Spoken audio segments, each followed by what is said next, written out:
चलो हम लोग हवा आंधी तूफान पढ़ रहे हैं ना। हवा आंधी तूफान, इससे पहले हमारा 2 क्लास हो चुका है। दोनों क्लास में हमने हवा के ही बारे में लगभग पढ़ा था।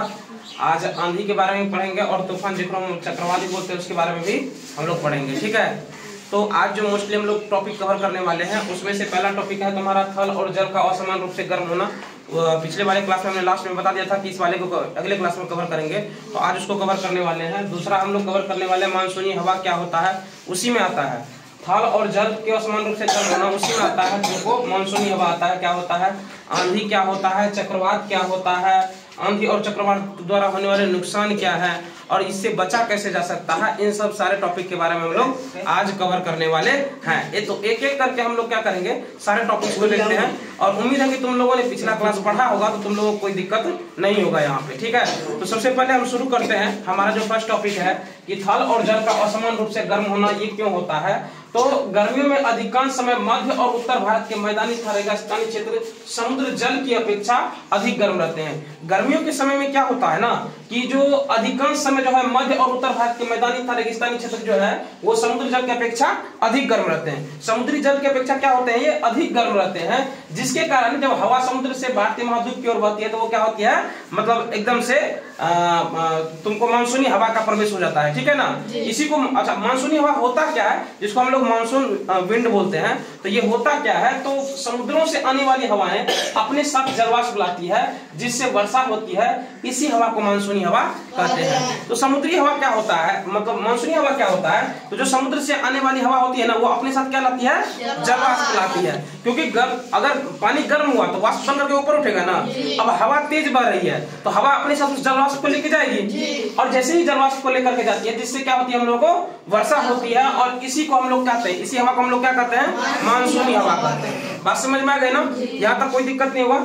अब आगे है हमारा कि कभी कभी तेज हवाएं या अत्यधिक वर्षा या दोनों से कई समस्याएं उत्पन्न हो जाती हैं। ये प्राकृतिक घटनाएं आपदा का रूप धारण कर जंतुओं तथा पादपों को क्षति पहुंचाती है। जब ये अत्यधिक मात्रा में बहने लगे, मतलब जितनी की जरूरत उससे ज्यादा तेजी मात्रा में बहने लगे तो उससे क्या होती है, जान माल की बहुत ज्यादा क्षति होती है और जितने भी पेड़ पौधे हैं वो भी गिरना शुरू करते हैं। पेड़ पौधों का भी नुकसान होता है, जान माल की तो क्षति होती है लेकिन पेड़ पौधों का भी नुकसान होते रहता है, ठीक है। अब ये बात है कि अब आंधी क्या होता है, जिसको हम लोग क्या बोलते हैं, स्टॉर्म बोलते हैं। इंग्लिश में क्या बोलते हैं, इसको स्टॉर्म बोलते हैं, ठीक है। तो आंधी क्या होता है, तो काफी तेज गति से चलने वाली तीव्र हवाएं क्या कहलाती है, जब हवा तो हम लोग समझ लिए थे क्या होता है। अब जब काफी तेज गति से हवा चलने लगता है तो उसको हम लोग क्या कहते हैं, आंधी कहते हैं। क्या कहते हैं, आंधी कहते हैं, जिसको इंग्लिश में हम लोग क्या बोलते हैं, स्टॉर्म बोलते हैं, ठीक है ना।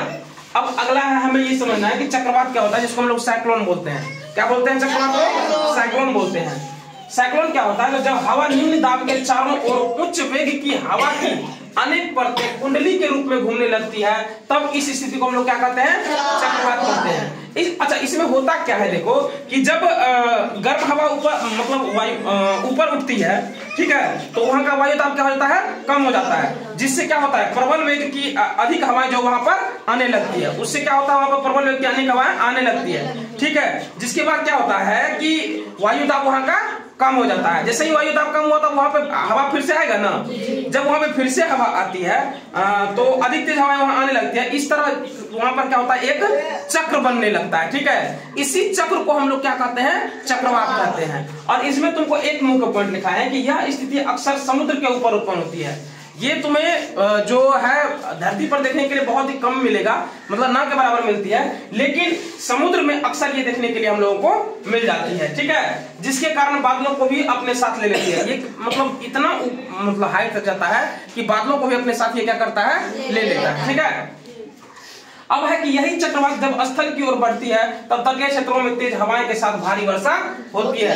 यही जो चक्रवात है जब स्थल की ओर बढ़ती है तो क्या होती है, बहुत तेज हवाएं बहती है और जिसके कारण क्या होती है, वर्षा भी होती है। कभी कभी देखना कि जब हम लोगों के इधर मतलब इधर आसपास हम लोगों के बंगाल है ना, तो सुना होगा कि जब बंगाल में चक्रवात आते हैं तो तूफान आता है तो कहता है कि 200 किलोमीटर प्रति घंटा के रफ्तार से तूफान आने वाला है ना। जब वो आता है तो तुम देखना कि हम लोगों के भी मतलब हम लोगों के भी गांव में बिल्कुल तुमको कि बादल घना दिखाई देने लगेगा और हल्के हल्के लगेगा कि अब बारिश होगी और उस समय ठंडा महसूस होने लगेगा। ऐसा होता है ना। तो ये किसके कारण होता है, चक्रवात के कारण होता है। किसके कारण होता है, चक्रवात के कारण होता है। अब है कि आंधी और चक्रवात द्वारा होने वाले नुकसान। तो चक्रवात अपने साथ क्या होता है, प्रबल वेग की हवाएं लाते हैं। ये तो हम पढ़ चुके हैं कि चक्रवात जो है अपने साथ क्या होती है, प्रबल वेग की हवाएं लाती है, जिससे क्या होता है, घरों, वृक्षों, आवागमन एवं संचार प्रणालियों को ध्वस्त कर देती है। घर तो ध्वस्त होता ही है, लेकिन जो आवागमन वाले मार्ग हैं वहां पर भी अगर बड़े बड़े पेड़ पौधे गिर गए तो उससे क्या होती है कि आवागमन रुक जाती है, जिससे कई सारे नुकसान होते हैं। जैसे मान लो कि कोई दूध की गाड़ी जा रही थी, है ना, अब अचानक पूरे रोड पे यहाँ से वहां तक पेड़ पूरा गिर चुका है, तो अब उसमें जो दूध रखा हुआ है, क्योंकि अंदर तो फ्रीजर है नहीं, उसको तो समय पर पहुंचना है किसी भी कीमत पर उस फैक्ट्री में, तभी उसको जाकर के फ्रीज किया जा सकेगा। अब वो जब नहीं पहुंचेगा तो वहां पर वो दूध क्या हो जाएगा, फट जाएगा, जिससे कंपनी को कई सारी नुकसान झेलना पड़ेगा। ठीक है, तो ये होती है। उसके बाद संचार प्रणाली, जैसे हम लोग मोबाइल से बात कर रहे हैं, मान लो कि बहुत ज्यादा तेज आंधी आई जिसके कारण टावर गिर गया। अब टावर जब गिरा तो उससे क्या होगा, हम लोगों का बात होगा क्या, मोबाइल काम करेगा क्या, नहीं काम करेगा, जिससे क्या हो जाएगा, संचार प्रणाली भी एकदम खत्म हो जाती है। ठीक है, और क्या होती है, जिससे जान व माल की क्षति भी होती है, जान माल की क्षति होती है। थोड़ा सा भी हल्का तूफान आ जाए जिससे बहुत ज्यादा लोगों का जो गाय भैंस बकरी होती है वो भी मरना प्रारंभ कर देती है, जिसके कारण लोग क्या करते हैं, इनसे सुरक्षित रहने के लिए मतलब एक छोटा सा घर बना करके उसमें उनको बंद करके रखते हैं। बात समझ में आई ना।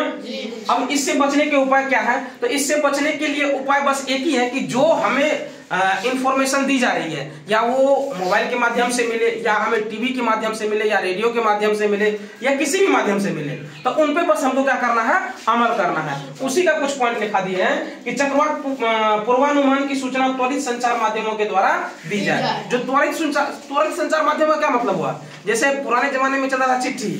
अब मान लो कि तूफान तुम्हारा कल आने वाला है, अब पटना से चिट्ठी निकल गया है, अब जब तक में वो मधेपुरा पहुंचेगा तब तक पता चला कि आधा गांव को लेके डूब गया, मतलब आधा मधेपुरा को लेके डूब गया वो, है ना।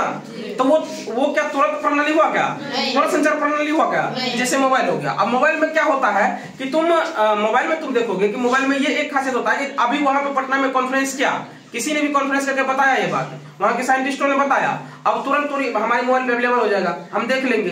तो क्या हम उससे बचने के उपाय सोचेंगे कि नहीं सोचेंगे, या अपने घर में बंद हो जाएंगे, या फिर कहीं दूर चले जाएंगे, ये तो हो सकता है ना, ऐसा हम लोग करते हैं। तो इसलिए चक्रवात का कहता है पूर्वानुमान जब भी होता है तो उस समय क्या होता है, सूचना त्वरित संचार प्रणाली के द्वारा लोगों को दी जाए।